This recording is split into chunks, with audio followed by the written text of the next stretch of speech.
Assalamualaikum muhtaram televizorchilar. Ko'rayotganinglar Erkin Osiyo radiosi to'g'ri televiziyasining haftal xabarlar programmasi. Mazkur programmamizda mush bir hafta jarayonida radiomizda Uyg'urlarga doir berilgan bir qism xabarlarimizni eslatib o'tamiz. Men Erkin. Men Gulchehra.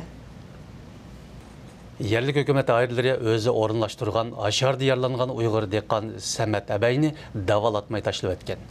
Neçə aydan beri hər xil doktorxanalarda yerim yatı davalanıp yürgen Samet Əbəynin yarlanğan puti sesip ketiş xavfiga düşkəgin. Aqsu'nun 90 naya Yultuzbaq Yeza Çılan kentinin azası. 3 narisiydi qızının dadısı 35 yaşlıq dehqan Samet Əbəy bu yıl 3. ayının 27. günü aşağıdan qaytışıda motosiklet vaqasiga uçurgan idi. Vaqada onun jigiri zahmilangan, bir puti sungan. Shuningdan keyin u to'lagan pullari tugab, doktorxonadan 3 qitim qo'g'lab etilgan va 4-qitim yana davolanishga borgan. U hozir Kucha Vuyi doktorxonasida yotmoqda ekan. Navbatda uning taqdiri saxovatchi Uyg'urlarning himmati va jafokash ayolining mehnatiga bog'liq bo'lib qolgan.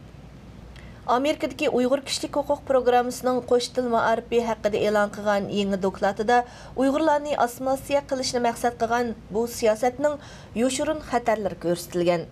Dokladga Xitoyning Sharqi Turkistondagi assimilyatsiya siyosati qo'shtil ma'arifi deb mavzu qo'yilgan.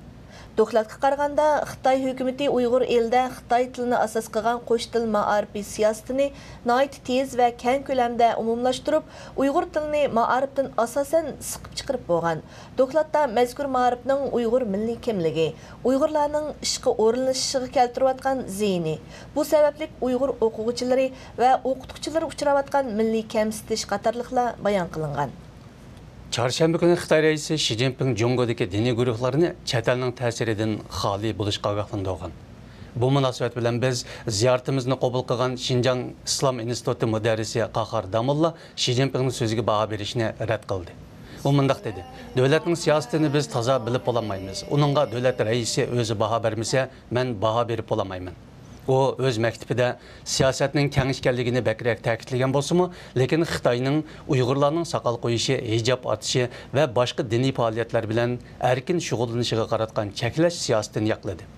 Qahar Damulla yana Xitoyning islom davlati emas, bir kommunistik davlat ekanligini eskartib, biz qudratimizning yetishini qilamiz, qilolmaganni Allohga topshiramiz dedi. Xitoy doiralarining pasportni Xitoy bo'lmagan millatlar va hukumatga qarshi fikrlarni cheklash quroli qilib ishlatayotganligi ma'lum. G'ulja 3 darvoza saqchixonasi 30 aprel bir uqtirish chiqarib, tavalligidagi barliq pasport egalaridan 15 maygacha pasportlarini saqchixonaga topshirishni talab qilgan. 20 may Birlashma agentlikning xabar qilishicha, Xitoy doiralari Xitoy millatiga bo'lgan pasport cheklamasini tugatgan bo'lsa-mu, ammo Uyg'ur va Tibetlarning pasport elishini taslashtirgan. Xabarda mundaq deyilgan: ularning xizmat fursatlari, tarbiyalanish va chet ellardagi urug' tuqqanlardan mahrum qoldirish uchun pasportni tutib qilish Xitoy Kompartiyasining hozir va mavhum o'qituvchilarga qarshi o'tkir quroliga aylandi. 3 darvoza saqchixonasi radiomiz ziyoratini qabul qilganda pasport yig'ilish uqtirishining barliq kishilarga qaratilganligini bildirgan bo'lsa-mu, ammo kuzatuvchilar buning asosan Uyg'urlarni nishon qilayotganligini taxmin qilgan edi. Sandongdan kelgan bola o'g'irlash guruhining O'tinko'zi shahrida harakat qilayotganligi ma'lum bo'ldi. Uyg'ur elining o'xshamagan joylarida Sandongdan kelgan bola o'g'irlaridan ogoh bo'lish haqida uchurlar taqalgan. Bu ota-onalarda sarosin paydo qilgan. Yerlik saqchi doiralarimi bu xildagi uchurni topshirib olgandan keyin jiddiy tekshirishga o'tgan. Ya'ni ba'zi ma'lumotlarga qaraganda O'tinko'zi 3-boshlang'ich maktab bola o'g'irlaridan ogoh bo'lish haqida oila boshliqlariga xat etgan. Xatda bu jinoyat guruhining bolalarning ishga a'zolarini ilish uchun 7 yosh atrofidagi bolalarni nishon qilayotganligi alohida eskartilgan.